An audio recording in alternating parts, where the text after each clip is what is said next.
Diberkati Tuhan, amin. Ya, luar biasa Bapak Ibu. Nah, pada kesempatan pagi hari ini, kembali ya dengan saya akan memberi tema firman Tuhan pada pagi hari ini, yaitu mujizat dalam pujian penyembahan. Nah, kenapa sih kok di dalam pujian penyembahan ada mujizat? Pujian penyembahan yang kita naikkan itu kuasanya besar Bapak Ibu. Ya, kuasanya itu besar. Kita diciptakan Tuhan. Itu adalah untuk memuliakan nama Tuhan. Kita itu pribadi yang diciptakan Tuhan untuk memuliakan nama Tuhan. Dan Tuhan pakai mulut kita tuh bukan untuk hal-hal yang tidak berkenan. Tapi Tuhan menciptakan kita untuk tujuan yang mulia. Yaitu untuk bermazmur, memuliakan nama Tuhan. Ketika di surga ya, sebelum Lucifer jatuh karena sombongannya. Itu kan Lucifer adalah pemimpin pujian Bapak Ibu, ya kan? Dia memimpin pujian. Nah, ketika dia melihat bahwa Allah dielulukan, Allah ditinggikan, Allah dimuliakan, ada di hatinya timbul pengen dimuliakan juga. Tapi Tuhan tidak suka seperti itu ya. Kan kita diciptakan untuk memuliakan nama Tuhan. Jadi tidak ada satupun di dalam diri kita, bagian kita mencuri kemuliaan Tuhan, pengen dipuji itu enggak ada ya. Jangan ada seperti itu ya. Kita akan buka dulu kitab kita di kitab Mazmur pasal 22.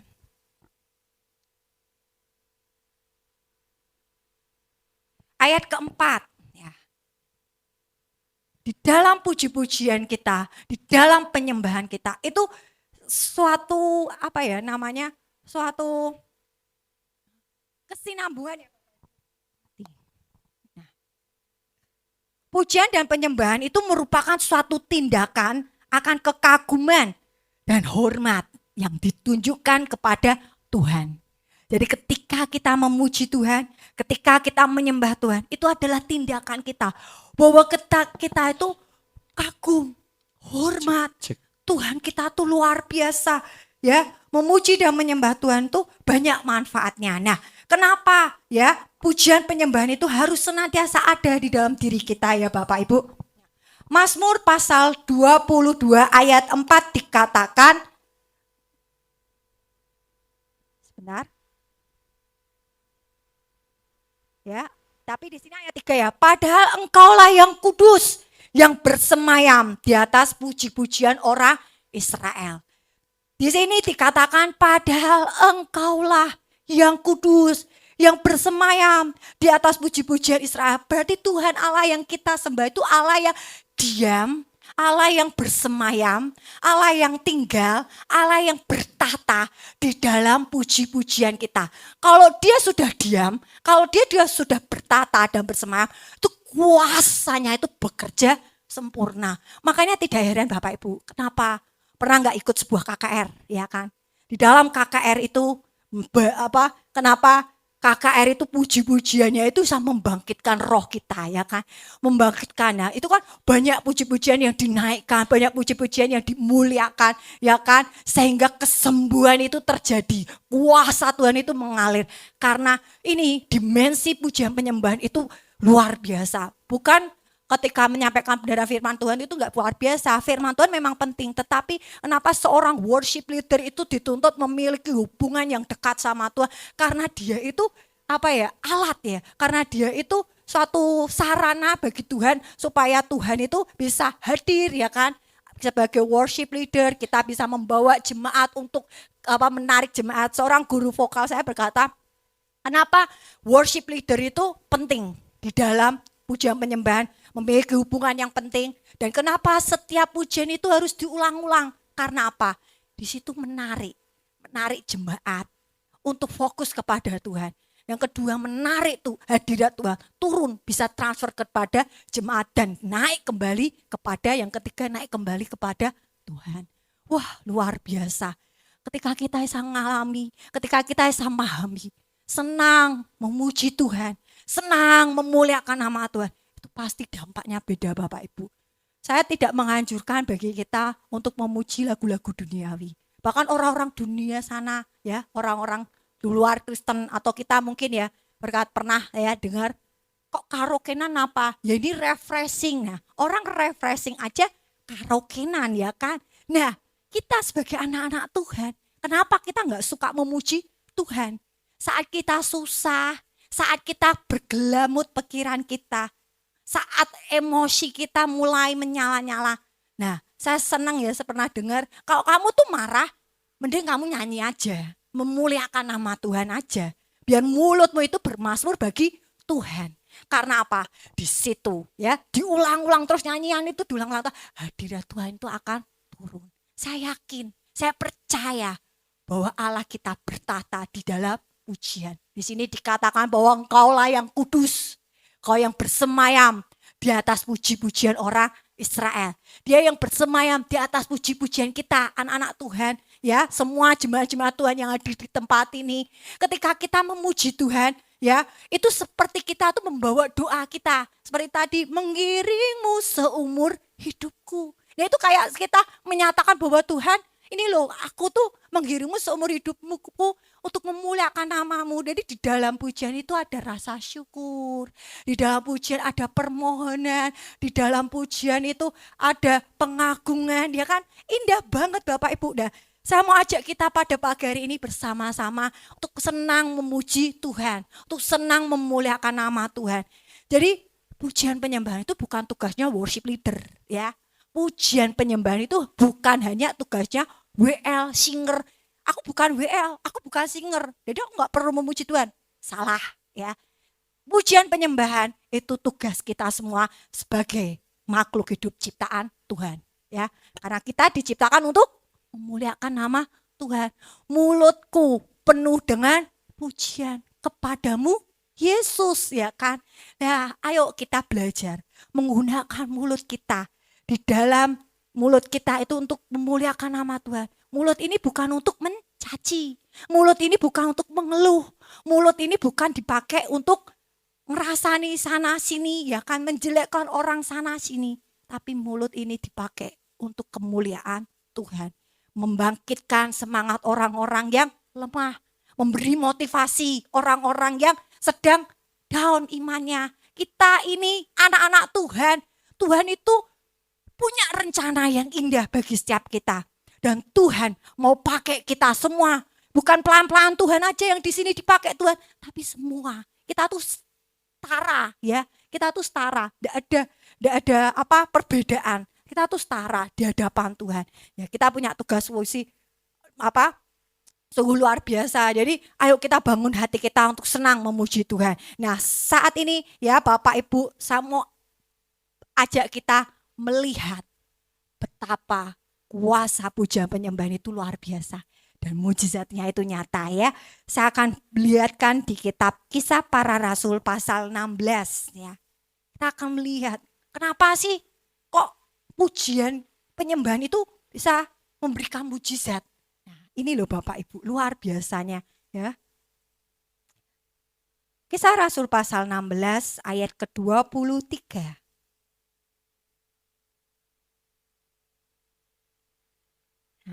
Kita tidak asing ya dengan firman ini. Saya akan baca dulu Kisah Para Rasul 16 ayat ke-23. Setelah mereka berkali-kali didera, mereka dilemparkan ke dalam penjara. Kepala penjara diperintahkan untuk menjaga mereka dengan sungguh-sungguh. Mereka ini adalah Paulus dan Silas. Kalau kita baca atasnya ya Bapak Ibu. Nah, terus sesuai dengan perintah itu, kepala penjara memasukkan mereka ke ruang penjara yang paling tengah dan membelenggu kaki mereka dalam pasungan yang kuat. Tetapi kira-kira tengah malam, Paulus dan Silas berdoa dan menyanyikan puji-pujian kepada Allah. Dan orang-orang hukuman lain mendengarkan mereka. Ayat 27, ketika kepala penjara itu terjaga dari tidurnya dan melihat pintu-pintu penjara terbuka, ia menghunuskan pedangnya hendak membunuh diri. Karena ia menyangka bahwa orang-orang hukuman itu telah melarikan diri. Ayat 28 dikatakan, tetapi Paulus berseru dengan suara nyaring, katanya, jangan celakakan dirimu sebab kami semuanya masih ada di sini. Ayat selanjutnya 29, ketika kepala penjara itu menyuruh membawa suluh, lalu berlari masuk ke gemetar, tersungkurlah ia di depan Paulus dan Silas. Sampai sini aja ya. Nah, ketika Paulus dan Silas memuji-muji Tuhan, sesuatu terjadi. Orang yang memuji-muji Tuhan dengan segenap hati, dengan sungguh-sungguh, mujizat itu pasti terjadi.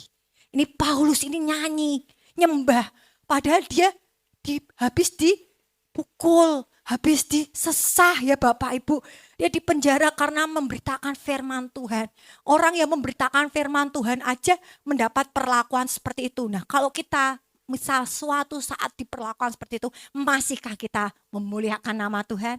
Masihkah kita memuji nama Tuhan? Itu pertanyaan bagi setiap kita ya kan. Nah, kalau Paulus mengambil tindakan, dia di dalam keadaannya yang mengalami siksaan itu, dia malah senang Paulus ini karena baginya layak menerima itu semua. Karena dia tahu bahwa pengorbanan Tuhan Yesus di kayu salib itu tidak dapat menggantikan apapun yang dia alami sekarang. Dia sadar bahwa Tuhan itu telah memberikan nyawanya bagi hidupnya, ya kan. Jadi dia di penjara, dipukul, dihina, diapain gitu ya Bapak Ibu. Dia senang ya, dia senang, dia terima itu ya kan. Bahkan di situ ya, dia nyanyi sama Silas, memuji, menyembah, dan sesuatu terjadi, yaitu di mana tengah malam ya, terjadilah gempa bumi yang hebat sehingga sendi-sendi penjara itu goyah, dan ketika itu juga terbukalah semua pintu dan terlepaslah belenggu mereka. Ini kuat kuasa kerja Roh Kudus. Ketika nama Tuhan dipermuliakan, dia akan menarik orang-orang datang kepada Tuhan. Ketika nama Tuhan dipermuliakan, ya, dia akan mengutus rohnya, menolong setiap kita semua. Jadi mujizat di dalam penyembahan salah satunya yaitu menguatkan iman kita. Ya, di dalam menguatkan iman kita juga kita lihat ya, Paulus dilepaskan oleh Roh Kudus, belenggunya diikat, semua besinya, rantai-rantainya semua bisa terlepas ya kan. Kuat kuasa Roh Kudus itu luar biasa. Nah, di situ tapi dia tidak lari Bapak Ibu. Dia juga ingin memenangkan orang-orang yaitu orang-orang penjara itu juga kepala penjara. Inilah bukti ya. Bukti yang saya bisa sampaikan ya Bapak Ibu, mujizat di dalam pujian penyembahan. Masih ada lagi Bapak Ibu ya. Yang kedua yaitu kita buka di 1 Samuel pasal ke-16. Ayat ke-23. Nah, pujian penyembahan yaitu mujizatnya menguatkan iman. Di saat-saat kita yang pertama tadi menguatkan iman kita ya. Di mana Paulus dalam keadaan-keadaan susah, dalam keadaan-keadaannya dia sedang didera di apapun, tapi dia senang tetap terus menguatkan imannya, memuji Tuhan, menyembah Tuhan, dan sesuatu terjadi, mujizat terjadi ya kan, di mana penjara itu terbuka, Tuhan melepaskan, Tuhan membebaskan Paulus. Dan yang kedua ini saya mau memberikan kita pengertian yaitu kuasa dari pujian, mujizat dari pujian penyembahan, yaitu ayat 1 Samuel pasal 16 ayat 23. Dan setiap kali apabila roh yang daripada Allah itu hingga pada Saul, maka Daud mengambil kecapi dan memainkannya. Saul merasa lega dan nyaman, dan roh yang jahat itu undur daripadanya. Dan yang kedua, mujizat dalam pujian penyembahan adalah melumpuhkan kuasa kegelapan. Orang yang suka marah-marah itu pasti ada namanya campur tangan iblis, tipu daya iblis. Kenapa orang mudah marah lah? Makanya tadi di awal saya ngomong, kalau kita marah, kalau kita jengkel, kalau kita emosi sama orang, ayo nyanyi ya, nyanyi. Nyanyinya nyanyi Tuhan, jangan nyanyinya nyanyi yang nelongso. Aduh, itu nanti membuat roh kita down. Oh, kita nyanyinya ya. Dulu ya, saya cerita sedikit ya. Waktu di rumah saya nggak tahu ya, saya masih kecil. Papa saya tuh sukanya itu nyetel lagu Bojoloro. Ya itu, saya nggak tahu gitu loh. Jadi tiap pagi nanti tuh lagunya kayak gitu. Sampai sekarang tuh tetangga saya tuh ke depan dua-duanya tuh nyanyi musiknya lagu kayak gitu weh. Nggak tahu ternyata itu ngefek Bapak Ibu ya, nyanyi bojoloro gitu tuh sampai disetel sampai senengnya enggak karuan. Saya tuh heran yo. Cuma tak lihat tok dan itu benar-benar terjadi di keluarga saya ya Bapak Ibu. Nah, itu ya penyesalan bagi kita ya. Nah, itu karena waktu itu kan saya masih kecil ya. Orang tua saya kan ya Kristen tapi tidak sungguh-sungguh di dalam Tuhan. Nah, ini yang menjadi contoh kita ya supaya kita tidak melakukan seperti itu. Jadi apa yang kita ucapkan, apa yang kita mazmurkan, apa yang kita nyanyikan, itu kembali lagi kepada kita, dan kalau kita muliakan nama Tuhan itu kembali kepada Tuhan dan Tuhan akan berkati kita gitu. Kalau pemujian kita muliakan Tuhan itu yang baik, ya sama halnya seperti ini Bapak Ibu. Seorang kita punya anak, ya kan? Ketika anak kita berkata, "Pah, aku tuh bangga loh punya papa seperti papa," gitu ya. Aku tuh senang punya papa yang baik ya. Seketika papa dibilangi seperti itu, hatinya seneng gak? Senang Bapak Ibu. Sama Tuhan itu seperti itu. Ketika kita, Tuhan terima kasih yo, aku udah diberkati hari ini. Naik kamu jalan, ku naikkan syukurku buat hari yang kau beri. Tak habis-habisnya kasih dan rahmat-Mu. Wah, itu ketika Tuhan tahu hati kita tulus itu naik di hadapan Tuhan. Loh, Tuhan langsung gini, kamu pengen apa? Tak berkati, tak lindung, tak kasih. Yo toh, Tuhan tuh senang sama halnya kayak kita perlakukan sama anak kita memperlakukan kita sebagai orang tua dengan baik, disanjung-sanjung, pasti senang Tuhan seperti itu Bapak Ibu ya. Seperti itu pujian yang kalau kita terus naikkan di hadapan Tuhan. Nah, kembali lagi ya, mujizat dan pujian penyembahan yaitu melumpuhkan kuasa kegelapan ini. Kalau kita tahu Saul ini sebenarnya dia diurapi Bapak Ibu, dia diurapi sebagai raja. Tetapi ketika dia tidak taat, ya, ketika Saul ini sebagai raja tidak taat, roh Tuhan itu undur, cabut dari diri Saul.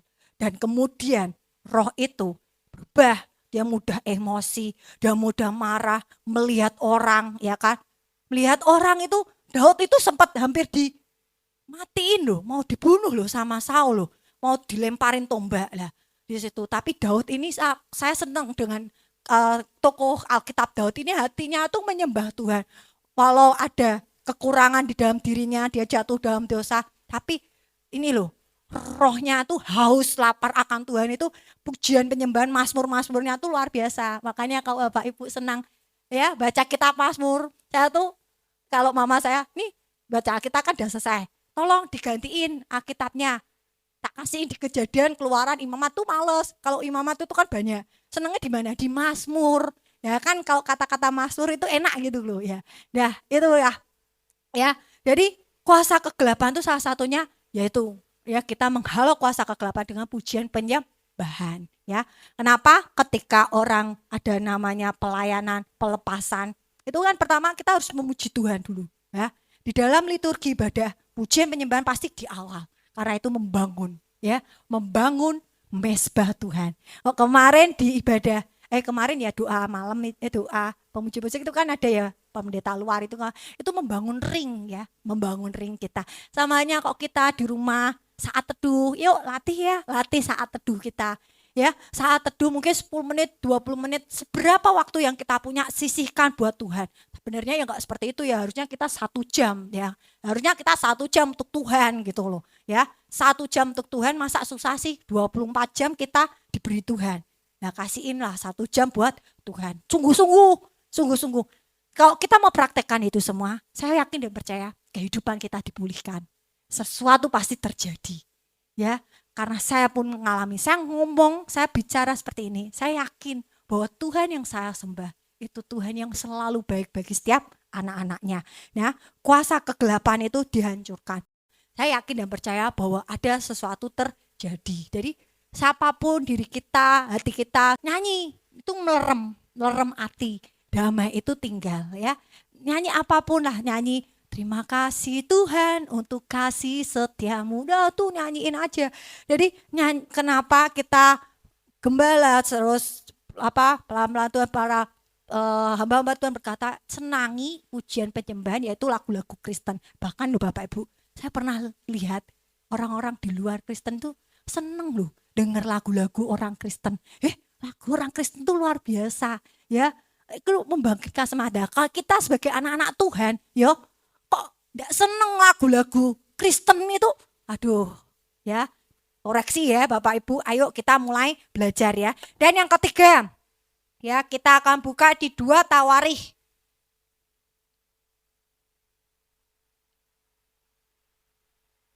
2 Tawarikh pasal 20 ayat ke-30. Nah,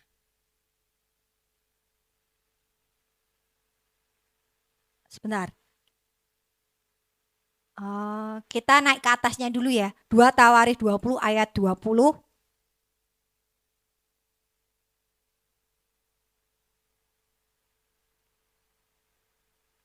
Nah, di sini dikatakan keesokan harinya pagi-pagi mereka maju menuju padang gurun Tekoa. Ketika mereka hendak berangkat, berdirilah Yosafat. Yosafat itu Raja Yehuda, Bapak Ibu. Jadi ketika Raja Salomo itu kan Raja Israel yang menggantikan Daud. Di mana Salomo itu diberi Tuhan hikmat luar biasa, dia memerintah kerajaan Israel. Tapi ketika dia jatuh, kemudian anaknya turun itu Rehabeam. Nah, kerajaan Yehuda itu Israel itu terpecah jadi 2. Yang satu Israel, yang satu Yehuda. Jadi Yehuda ini keturunan dari Daud. Jadi masih ada keturunan. Jadi Salomo, Rehabeam, selanjutnya ini dan sampai kepada Yosafat ini. Sedangkan Israel itu dipimpin oleh kalau nggak salah ya itu pelayannya Rehabeam atau bagaimana tuh, saya kurang paham ya. Jadi sekilas seperti itu ya, Jadi terpecah jadi 2. Nah, nih Yosafat ini ya, berdirilah Yosafat dan berkata, dengarlah hai Yehuda dan penduduk Yerusalem, percayalah kepada Tuhan Allahmu dan kamu akan tetap teguh. Percayalah kepada nabi-nabinya dan kamu akan berhasil. Setelah ia berunding dengan rakyat, ia mengangkat orang-orang yang akan menyanyi-nyanyikan untuk Tuhan dan memuji Tuhan dalam pakaian kudus yang semarak pada waktu mereka keluar di muka orang-orang bersenjata sambil berkata, nyanyikanlah nyanyian syukur bagi Tuhan, bahwasanya untuk selama-lamanya kasih setianya. Ketika mereka mulai bersorak-sorai dan menyanyi-nyanyikan pujian, dibuat Tuhanlah penghadangan terhadap Bani Amon dan Moab dan orang-orang dari pegunungan Seir yang hendak menyerang Yehuda, sehingga mereka terpukul kalah. Lalu Bani Amon dan Moab berdiri menentang penduduk pegunungan Seir, hendak menumpas dan memunahkan mereka. Segera sesudah mereka membinasakan penduduk Seir, mereka saling bunuh-membunuh. Ketika orang Yehuda tiba di peninjauan di padang gurun, mereka menengok ke tempat laskar itu. Tampaklah semua telah menjadi bangkai, berhantaran di tanah, tidak ada yang terluput. Lalu Yosafat dan orang-orangnya turun untuk menjarah barang-barang mereka. Mereka menemukan banyak ternak, harta milik, pakaian, dan barang-barang berharga. Yang mereka rampas itu lebih banyak daripada yang dapat dibawa. 3 hari lamanya mereka menjarah barang-barang itu karena begitu banyaknya. Pada hari keempat mereka berkumpul di lembah pujian. Di sanalah mereka memuji Tuhan. Dan itulah sebabnya orang menamakan tempat itu lembah pujian hingga sekarang. Lalu pulanglah sekalian orang Yehuda dan Yerusalem dengan Yosafat di depan.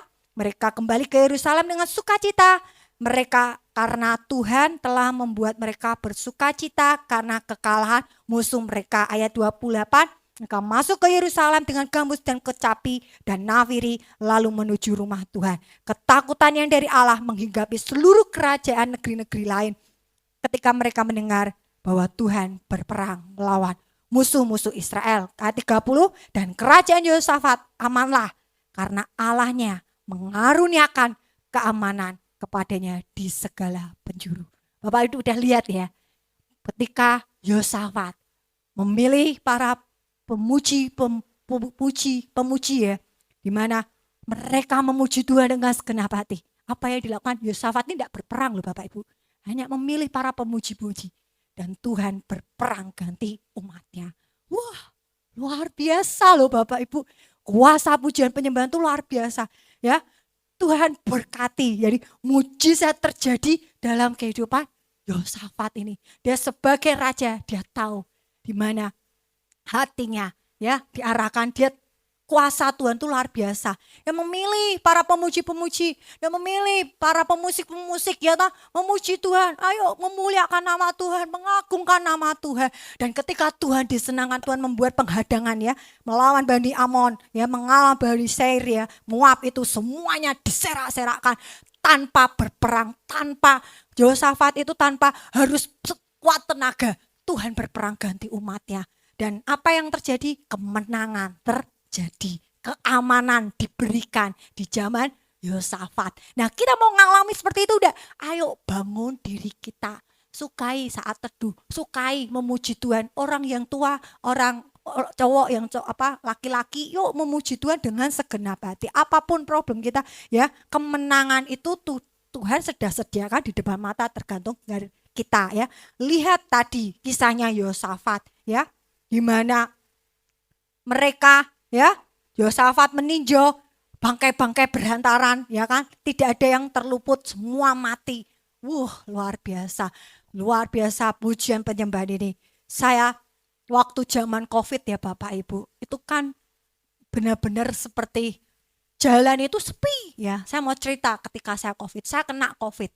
Mungkin bisa dikatakan itu hampir tiap varian tuh saya kena COVID ya kan. Hampir tiap varian. Entah itu varian Omikron, varian COVID-19 yang pertama kali ya. Pertama kali kena COVID itu saya masih melayani Tuhan. Saya ingat itu tuh di Boja. Saya nyanyi ya. Saya nyanyi saya nggak tahu kalau itu COVID karena itu kan masih awal-awal ya. Awal-awal saya ingat itu masuk ke Indonesia tuh bulan Januarian tuh, Januari Maret di tahun 2021. Nah, saat nyanyi nyembah di situ tuh saya tuh kok ngerasa dada saya tuh sesek gitu loh. Saya tuh ngomong sama mantan pacar tadi, suami ya. Ya nggak mungkin kena COVID. Kalau saya kena COVID, saya tuh punya riwayat flek paru-paru. Jadi sudah ada paru-paru saya tuh yang bermasalah gitu loh, kena flek gitu loh. Nah, nggak mungkin ya saya kena paru-paru mesti saya udah mati gitu loh. Kalau kena itu kan nyerangnya paru-paru gitu loh. Nah, saat nyanyi di sini waktu itu kan masih di modelnya di sini ya, belum di sini ya. Nah, nyanyi muji Tuhan tuh saat itu tuh kok sesek gitu loh, dada saya tuh berat kayak ditimpa bertonton. Saya pikir mungkin masuk angin ya, saya pikir tuh mungkin masuk angin. Sampai menghela, darah Yesus sembuhkan, darah Yesus sembuhkan. Saya tetap nyanyi melayan Tuhan, enggak tahu itu ya, entah itu COVID apa enggak ya, saya enggak tahu. Terus waktu pulang itu saya tuh kok ngerasa bahwa hidung saya tuh enggak bau gitu loh. Hidung saya tuh enggak bau. Saya sempat shock. Loh Tuhan, masih muda kok sudah enggak bisa nyium, ini gimana? Kan aku masih umur segini. Nanti aduh gimana? Saya bukain Google ya kan, katanya mungkin infeksi saluran pernafasan, terus ada yang bilang COVID ya di situ. Ya masih belum yakin, tapi ya sempat ada pemikiran bahwa kena COVID. Di situ berat banget sampai saya tuh ingat dulu sebelum saya melayani Tuhan tuh ada persekutuan di Lamper. Mak itu pernah ngomong kalau dia punya sakit tuh dia selalu nyanyi. Ada darah Yesus itu loh, darah Yesus sembuhkanku gitu loh. Ada kuasa dalam darahnya, darah anak domba Allah lah di situ. Saya terus teringat kata-kata itu. Nah, saat saya kan istirahat itu tuh bener-bener waktu awal itu lemes banget. Jadi saya hanya bisa tidur, bangun, terus udah bangun itu pagi saya ambil tindakan. Oke Tuhan, tetap saya di dalam kamar nyanyi memuji Tuhan sambil gerak-gerak tubuh, nyanyi nyanyi lagu sukacita, nyanyi lagu penyembahan gitu. Ya saking takutnya karena saudara saya itu yang di samping saya itu dia masuk ICU kena COVID dan akhirnya meninggal gitu loh. Nah saya sudah belum tes, paling aku kena gitu, udah paling aku kena. Saya memuji, menyembah, saya mengagungkan Tuhan di situ ya. Itu kan memang benar-benar kacau banget saat itu ya. Saya memuji, menyembah, dan terus memang Tuhan sembuhkan ya kan, Tuhan sembuhkan. Dan luar biasa ya, itu saat-saat kacau seperti itu kan banyak orang-orang mengalami down imannya. Dan kita pun juga ada ibadah keluarga. Saudara saya itu kan masuk ICU hampir udah meninggal ya. Nah, itu kan dia rangkul ya, kita keluarga bikin mesbah doa lewat online, saling doain kan, tidak bisa ketemu, tidak bisa saling sapa ya kan, karena COVID itu luar biasa. Di situ mencekamnya, kita bisa mengalami ya, bisa melewati semua itu, dan sampai sekarang itu anugerah Tuhan loh ya. Makanya banyak-banyaklah bersyukur ya kan, kita sudah diluputkan dari kematian, itu luar biasa loh ya kan. Nah di situ saat lihat di situ memuji memuliakan nama Tuhan tuh ya, ini salah satunya ya kan, kesembuhan itu benar-benar terjadi. Ada seorang pastor namanya Pastor Hana Hadiswantoro. Dia menciptakan sebuah lagu di mana dia cerita. Lagu ini juga enak sebenarnya. Dia di situ dikatakan liriknya, kau penolongku, kau penghiburku. Dia di situ bercerita tentang Roh Kudus, di mana Roh Kudus itu menolong hidupnya. Jadi Pastor Hana ini divonis sakit kanker usus di tahun 2013 ya. Tapi dia tahu bahwa dia punya Tuhan yang luar biasa, bahwa ada Roh Kudus yang Tuhan letakkan di dalam kehidupan dia.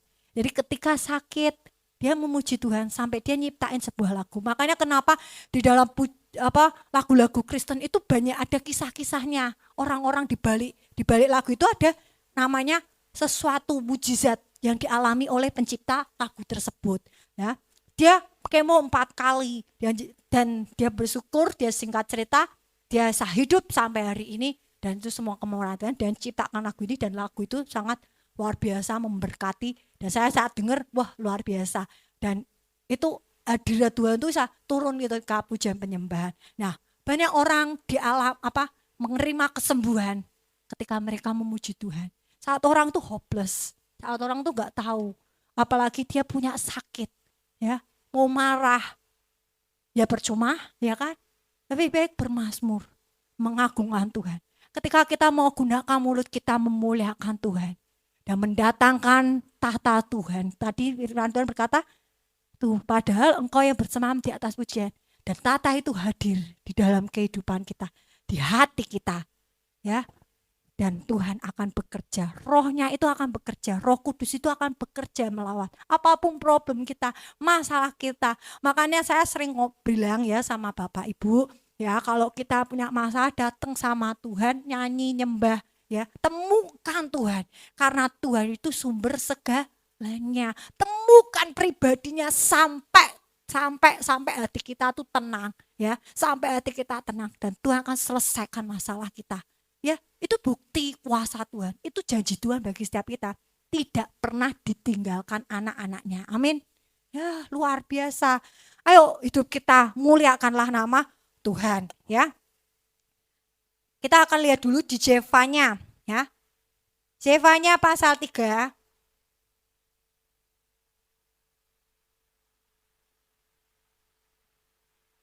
Zefanya pasal 3 ayat 17. Nah, kenapa kita tuh harus memuliakan nama Tuhan? Kenapa kita harus senang memuji nama Tuhan, ya? Dikatakan Zefanya pasal 3 ayat 17, Tuhan Allahmu ada di antaramu sebagai pahlawan yang memberi kemenangan. Ia bergirang karena engkau dengan sukacita. Ia memperbaharui engkau dalam kasihnya. Ia bersorak-sorai karena engkau dengan sorak-sorai. Jadi ketika kita bersorak-sorai, bersukacita, menari bagi Tuhan, Tuhan juga akan bersorak-sorai bagi kita. Saya akan bacakan terjemahan di FAYH ya. Karena Tuhan Allahmu telah tiba untuk diam di antara kamu. Dialah juru selamat yang perkasa. Ia akan memberi kamu kemenangan. Ia akan bersukacita atas kamu dengan riang gembira. Ia akan mengasihani kamu dengan tidak mendakwa kamu. Apakah yang aku dengar ini itu paduan suara yang meriah? Bukan, melainkan Tuhan sendiri yang sedang beriang gembira karena kamu dengan sebuah lagu yang membahagiakan. Begini, aku telah mengumpulkan orang-orangku yang luka dan menghilangkan celamu. Wah, luar biasa. Jadi ketika kita menaikkan pujian kita, ketika kita bersukacita, ya semangat, datang ibadah ya senang memuji Tuhan.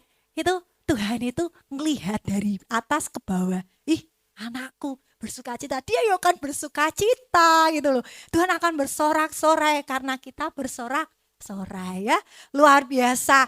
Ya, satu lagi ayat penutup kita akan baca bersama-sama di kitab Mazmur 103. Ayat 1 sampai dengan ayat kelima. Kita akan baca dari perikop awalnya ya. 1, 2, 3. Pujilah Tuhan, hai jiwaku. Dari Daud. Pujilah Tuhan, hai jiwaku. Pujilah namanya yang kudus, hai segenap batinku. Pujilah Tuhan, hai jiwaku. Dan janganlah lupakan segala kebaikannya. Dia yang mengampuni segala kesalahanmu dan yang menyembuhkan segala penyakitmu. Dia yang menebus hidupmu dari lubang kubur, yang memahkotai engkau dengan kasih dan setia rahmat. Ia yang memuaskan hasratmu dengan kebaikan, sehingga masa mudamu menjadi baru seperti pada burung Raja Wali. Amin. Jadi katakan bersama-sama, pujilah Tuhan, hai jiwaku. Haleluya.